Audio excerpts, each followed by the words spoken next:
saw that, look, there are plenty of books about Gotti and that whole era. I wanted to come up with something different.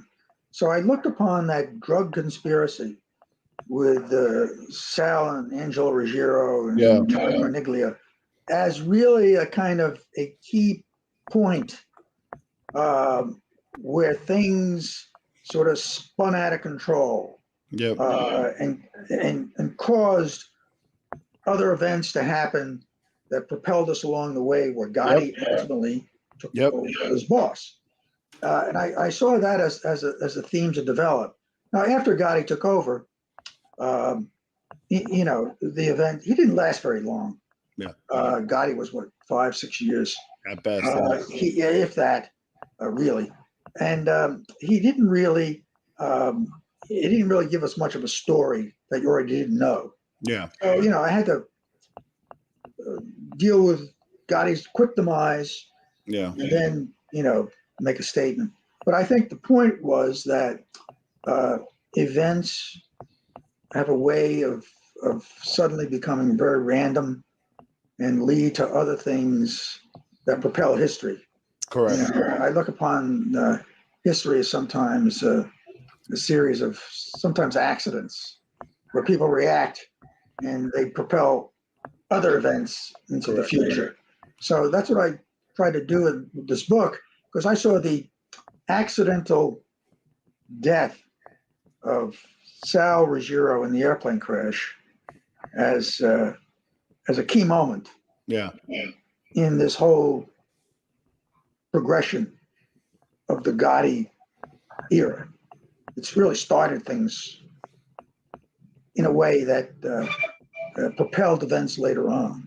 Well, I was funny because you read my mind where if Sal Ruggiero's plane doesn't crash, he's still a big dope distributor.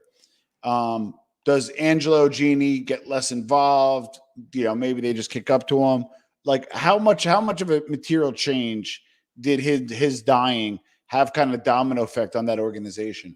Well, because suddenly, as it turned out, the FBI was watching Angelo at his house. And they had bugs up and they had surveillance teams out. And suddenly they're picking up that, hey, Sal's dead. And everybody's running out to his house in Jersey to try to find papers and drugs and whatever. It kind of set things in motion that the FBI didn't expect to see. And suddenly they're picking up intelligence and wiretaps that indicate what we have here with this crime family. And they're making a drug case. The drug case was made very successfully, and the drug case led to other investigations. Which ensnared Angelo, Gene Gotti, Corniglia, John Gotti, ultimately. So it was really, I think, was important.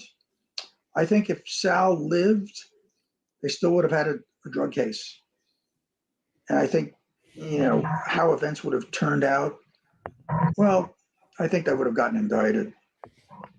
Now, Sal was on the run when he passed? Say again? Sal was on the run when he passed? Sal was basically on the lam. He was living openly under a different name with his wife and kids in New Jersey. I think it was Franklin Lakes. And but he had the run of the place.